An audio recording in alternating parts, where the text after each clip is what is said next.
Hello प्यारे बच्चों, आज सभी को इसी टू प्लेटफॉर्म पे स्वागत है। मैं हूं अनमोल आर्य और आज जिस विषय के बारे में चर्चा करेंगे, जिस विषय का नाम है मानव भूगोल, प्रकृति एवं विषय क्षेत्र। इसका अगर आप थ्योरी नहीं देखें तो जाकर देख लीजिएगा। चैनल का जो डिस्क्रिप्शन है उस डिस्क्रिप्शन में डाल दी जाएगी इसका वीडियो। आज जो हम लोग इसका थ्योरी और दीर्घ उत्तरीय और लघु उत्तरीय प्रश्न करवा दिया गया है, अगर नहीं देखें तो जाकर देख लेंगे। और आज जो हम लोग करेंगे चैप्टर 1 का क्या, तो ऑब्जेक्टिव करेंगे। चैप्टर 1 का क्या चीज करेंगे, तो ऑब्जेक्टिव करेंगे। ऑब्जेक्टिव से पहले कुछ शब्दों के साथ आगे बढ़ते हैं।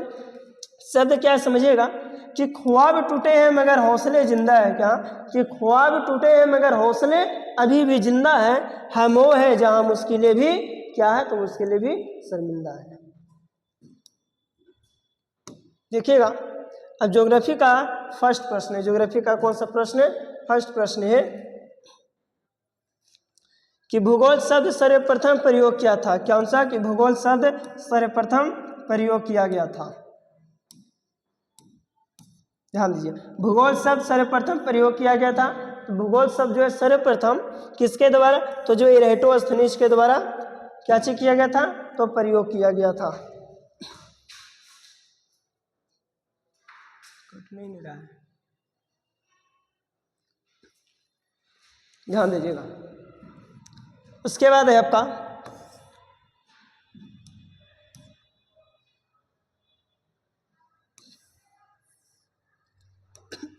सेकेंड प्रश्न कि भूगोल का जनक कौन है। क्या चीज यहाँ पे बोला गया है कि भूगोल का जनक कौन है, तो याद रखिएगा भूगोल का जनक इरेटोस्थनीज है। भूगोल का जनक क्या चीज है?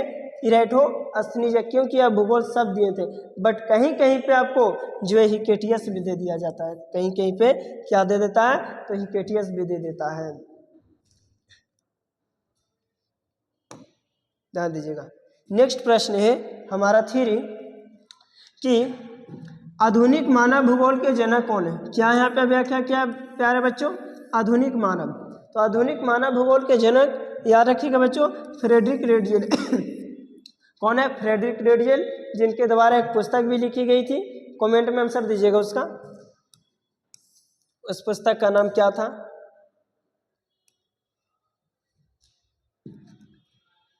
क्वेश्चन नंबर 4 है कि निम्न में से कौन एक मानव भूगोल का उपागम नहीं? मानव भूगोल का क्या नहीं है, तो एक उपागम नहीं पूछा गया। याद रखिएगा प्यारे बच्चों, मानव भूगोल का उपागम इसमें से जो नहीं है, तो मात्रात्मक क्रांति एक ऐसी है जो कि मानव भूगोल का उपागम के अंतर्गत नहीं आता है।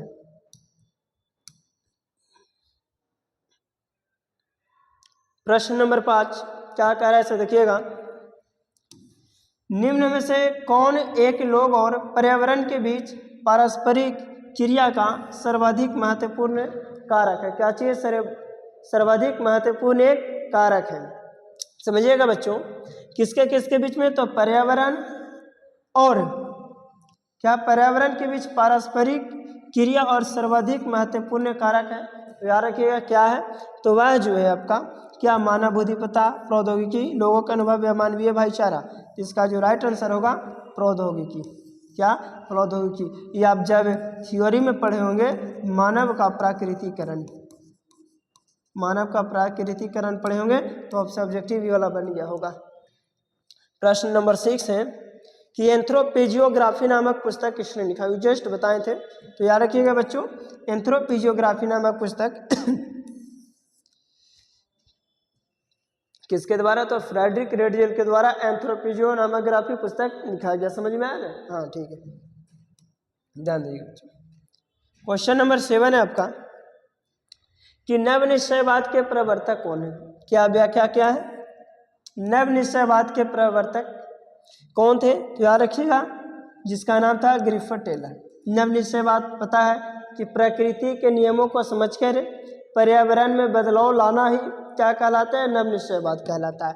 नव निश्चयवाद में ग्रिफिथ टेलर के द्वारा एक नारा भी दिया गया था, याद होगा आपको।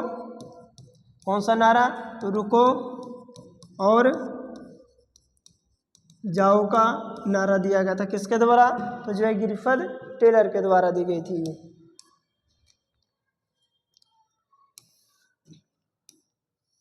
हाँ जी। प्रश्न नंबर है आपका 8 कि मानव भूगोल क्रियाशील मानव और अस्थायी पृथ्वी के परिवर्तनशील संबंधों का अध्ययन है। यह किसने कहा था? तो यह जो कहा था एलन सैंपल के द्वारा कही गई थी। एलन सैंपल वही था जो कि फ्रेडरिक रेडजेल का शिष्य था।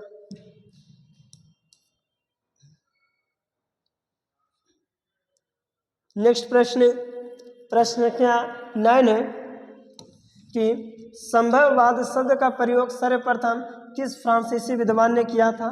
तो संभववाद शब्द का सर्वप्रथम फ्रांसीसी विद्वान लुसियन फेवरे के द्वारा की गई थी। नेक्स्ट प्रश्न नंबर 10 है आपका कि संभववाद अवधारणा में किस घटक को महत्वपूर्ण माना गया है? तो यह घटक माना गया है किसको? मानवीय घटक को, क्योंकि बताए थे संभववाद कहलाता है कि मनुष्य एक चिंतनशील प्राणी है, क्योंकि वह जो है स्वतंत्र है। प्रकृति के विकल्पों को चुनने के लिए मानव क्या है? स्वतंत्र है। तो क्या किस में आता है? मानवीय घटक में आता है। नेक्स्ट प्रश्न है 11 कि रुको और जाओ निश्चयवाद के प्रवर्तक कौन थे? अभी जस्ट बताए थे हम आपको क्या कि रुको और जाओ निश्चयवाद के प्रवर्तक कौन है? तो याद रखिएगा बच्चों, यह जो थे जिनका नाम था क्या? तो गिरफर्ड टेलर नाम था। यह जो है आपका बहुत महत्वपूर्ण बाबू ऑब्जेक्टिव है। अगर इसका पीडीएफ चाहिए आप लोग को तो पीडीएफ के लिए जो है Telegram channel national arts classes गया जी में जो है जुड़ जाइएगा, आपको वहीं पे इसका पीडीएफ मिल जाएगा। दादी क्वेश्चन नंबर 12 है प्यारे बच्चों, नियतिवाद के विचारक कौन थे? किसका? नियतिवाद के विचारक। तो याद रखिएगा बच्चों, ई कॉन्ट भी था, हम्बोल्ट भी था, रिटर भी था, यानी कि ऑप्शन नंबर डी जो है इसका राइट आंसर हो। प्रश्न संख्या 13 कि नियतिवाद अवधारणा में किस घटक को महत्वपूर्ण माना गया है? नियतिवाद अवधारणा में किस घटक को महत्वपूर्ण माना गया है? याद रखना प्यारे बच्चों, यह जो माना गया है आपका मानवीय घटक। किसको दायित्व दी गई? नियतिवाद का मतलब होता है मानवीय घटक को, इसमें भी अवधारणा जो है माना गया।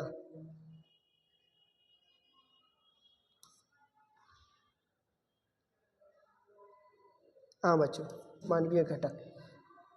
क्वेश्चन नंबर 14 है कि निम्न में से कौन एक भौगोलिक सूचना का स्रोत नहीं है? क्या यहाँ पे व्याख्या किया है कि भौगोलिक सूचना का स्रोत नहीं पूछा गया है प्यारे बच्चों, तो क्या नहीं होगा? याद रखना बच्चों, ये आपका जो नहीं होगा चंद्रमा से चट्टानी पदार्थों का नमूना, जो कि भौगोलिक सूचना का स्रोत जो नहीं है। थोड़ा हम पानी पी लेते हैं, एक सेकेंड।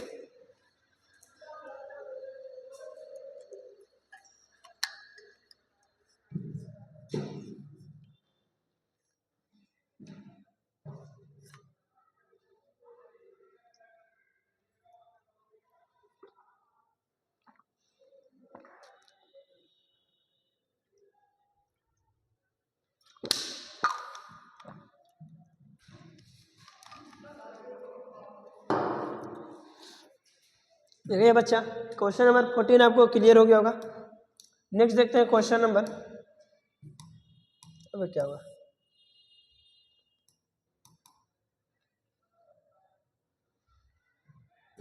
कहीं मच्छर उच्छर तो नहीं ना?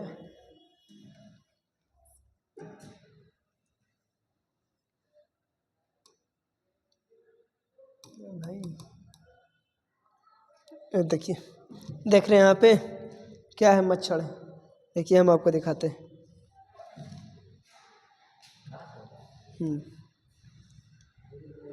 क्या चीज? मुझे स्टैंड रुक जाइए ना, 10 मिनट बैठ जाइए, ठीक है। ध्यान दीजिए, क्वेश्चन नंबर 14 क्लियर हो गया होगा आप लोग का। देखिएगा नेक्स्ट क्वेश्चन नंबर आपका 15। क्वेश्चन नंबर कौन सा? 15 समझिएगा कि निम्न में से कौन सा एक भूगोल का वर्णन नहीं करता है? निम्न में से क्या भूगोल का वर्णन नहीं करता है?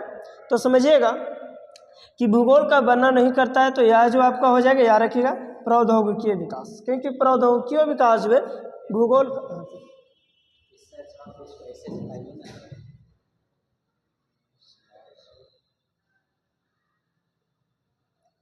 हाँ सर, यही बस हम तो खोज रहे थे। पता है बहुत दिन से हमको हमका किसमें चाहिए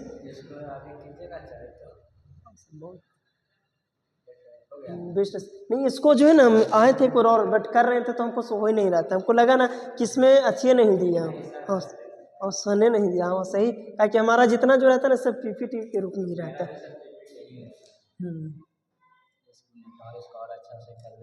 हाँ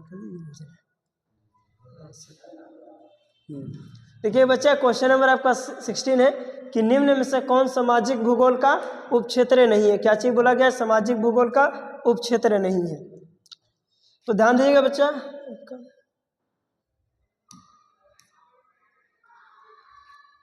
क्या चीज पूछा गया आपसे कि सामाजिक भूगोल का उपक्षेत्र नहीं है, तो याद रखिएगा सैन्य भूगोल। सैन्य भूगोल जो है जो कि सामाजिक भूगोल का उपक्षेत्र नहीं है, बाकी जितना जो है आपका सब के सब किस चीज का है, तो जो है सामाजिक भूगोल का उपक्षेत्र है। नेक्स्ट क्वेश्चन है मेरे आपका 17 कि निम्न में कौन विद्वान मानव भूगोल से संबंधित नहीं है। क्या व्याख्या किया गया है कि मानव भूगोल से जो है संबंधित नहीं है। तो याद रखिएगा बच्चा, मानव भूगोल से संबंधित की बात किया है तो मानव भूगोल से संबंधित जो है आपका बर्ट्रैंड रसल जो है जो कि नहीं है। कौन सा? यानी ऑप्शन नंबर सी जो है इसका आपका राइट आंसर होगा। क्योंकि हंटिंगटन भी था, बताए थे कि क्या दिया था, रेडियल, पता है मानव भूगोल का जनक। एलन सैंपल जो कि रेडियल का ही क्या चीज था, तो एक सी से था।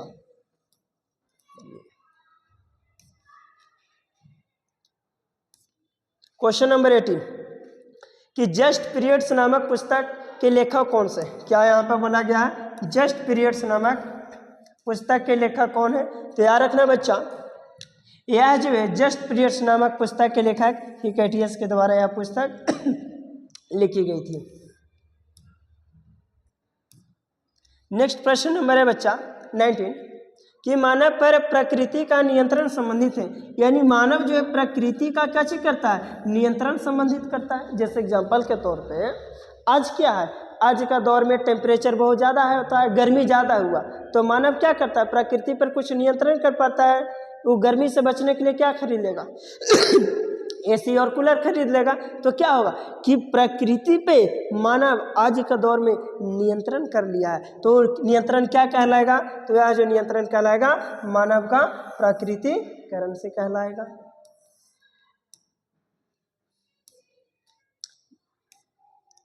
क्वेश्चन नंबर 20 शायद नहीं है, वो टाइपिंग में मिस्टेक हो गया होगा। क्वेश्चन नंबर देखिए, समझिएगा बच्चा, आपका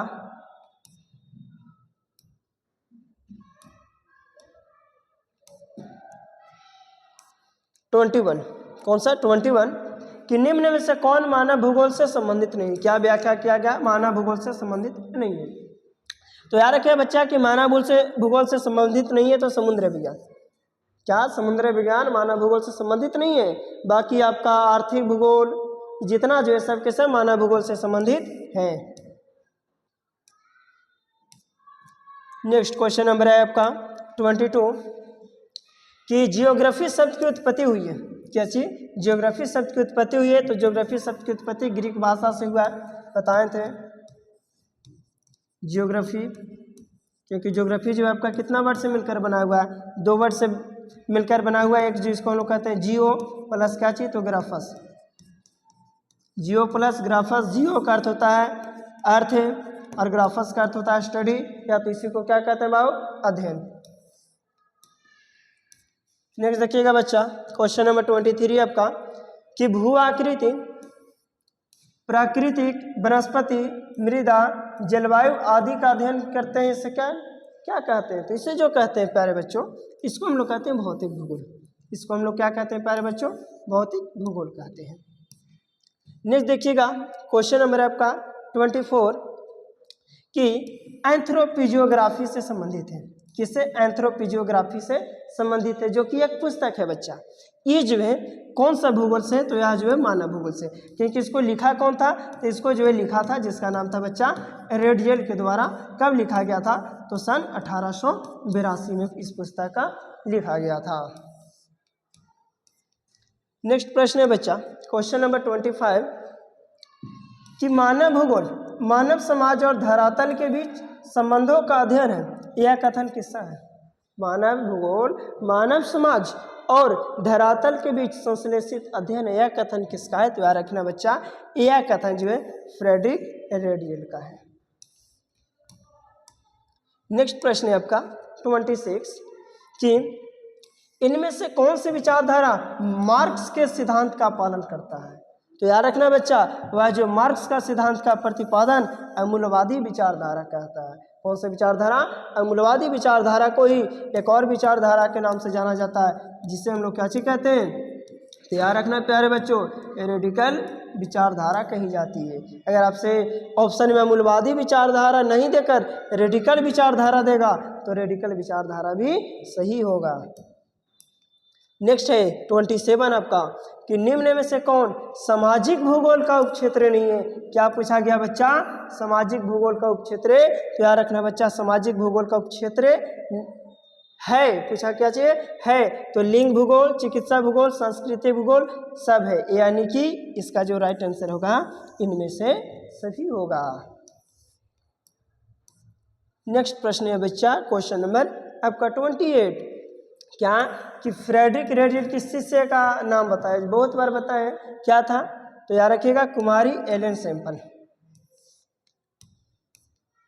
नेक्स्ट प्रश्न है क्वेश्चन नंबर आपका 29 कि जियोग्राफी इन 20th सेंचुरी किसकी पुस्तक है? तो याद रखना बच्चा, यह जो पुस्तक है लुसियन फेवरे का।